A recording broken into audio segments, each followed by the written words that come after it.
Welcome to our very first episode of News and Nonsense. I'm your host, Isabella Corcarino, and this is my co-host, Bruce Grove. That's me. Tune in weekly to hear about all the news and nonsense in Queen Anne's County. Our first piece of news is quite a heartwarming story, actually, that occurred on Monday, August 11th, when a group of Queen Anne's County employees encountered a missing dog at Queen Anne's County High School. Upon finding him, they discovered his name was Rip and he had been gone from his family for 2 days. Isn't that sad, Bruce? That is terrible, but a heartwarming end to a tale. They found him a leash, water, and his owners. The owners were absolutely over the moon when he returned home to them.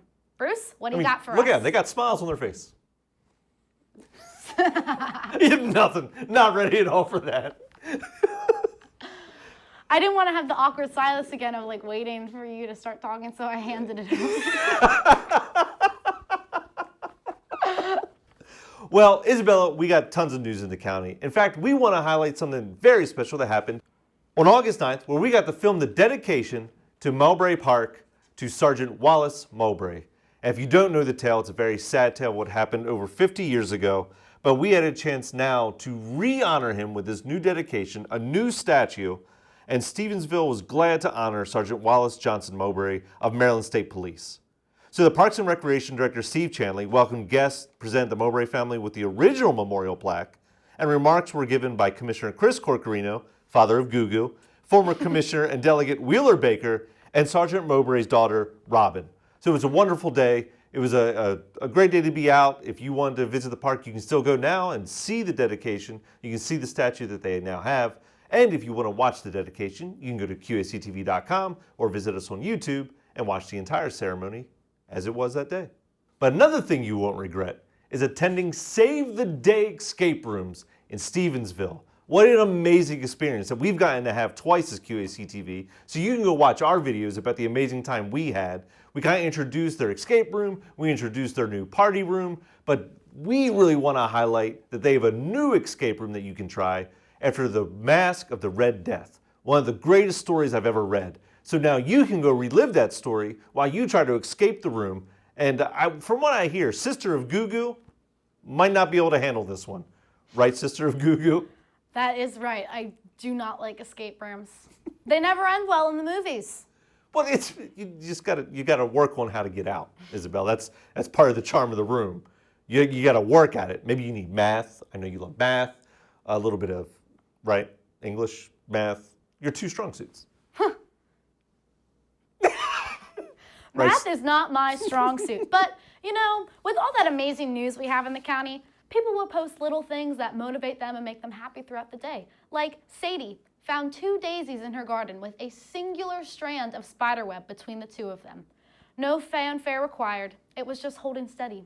Remember that for the rest of your day. That's no nonsense. That's just good motivation right there.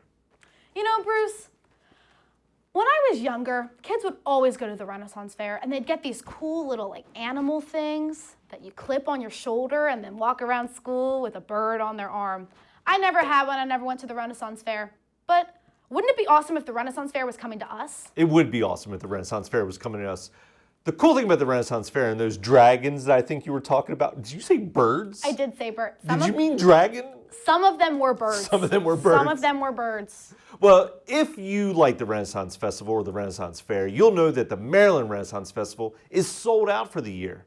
And while that might suck because you can't visit, Cult Classic Brewery has made it their mission to bring joy to your hearts because they're having Renaissance Night, an evening of mirth and merriment at ye old Cult of Classic, with live entertainment from Brinjal Music and Aubergine Belly Dance, as well as ye old favorites of festival food, spirits, games, and vendors on September 12th. Back to you, Isabella. Who doesn't love spirits, games, food, and vendors? But you've never been to the Renaissance Fair? Like the Renaissance Festival in Maryland? No, I haven't. I've never been. Isabella, you're missing out. But I know. The good news is, people that have missed out now have an opportunity to go. Maybe I'll see you at the Renaissance Fair at Cult Classic on September 12th for my first Ren experience. How old are you? 17. No festival drinks for you at Cult Classic. Well, there might not be festival drinks for me, but there will be festival foods for me. And on the topic of food, what would really be a news show about the county if there wasn't food involved? I love food. Bruce loves food. Yeah. The audience loves food. So here we would like to bring to you Belle's Kitchen, our fun play on Gordon Ramsay's Hell's Kitchen.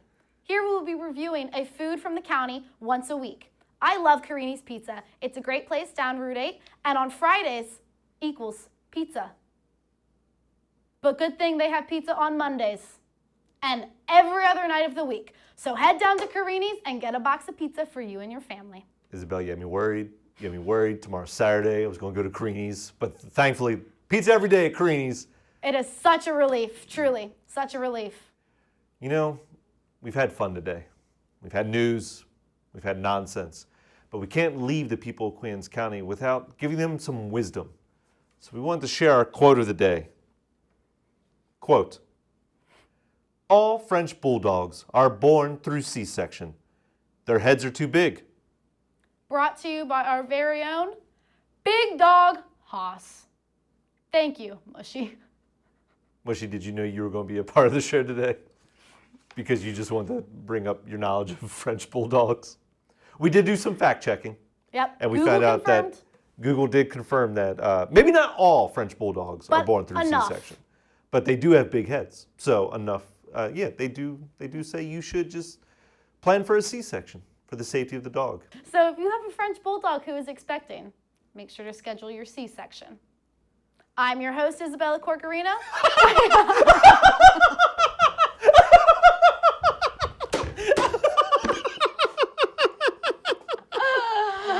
Dynamite ending.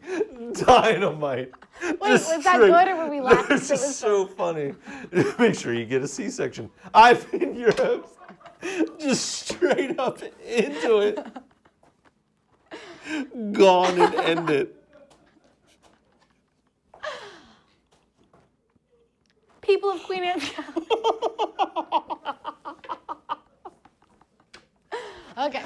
People of Queen Anne's County, thank you so much for taking the time to tune in to News and Nonsense.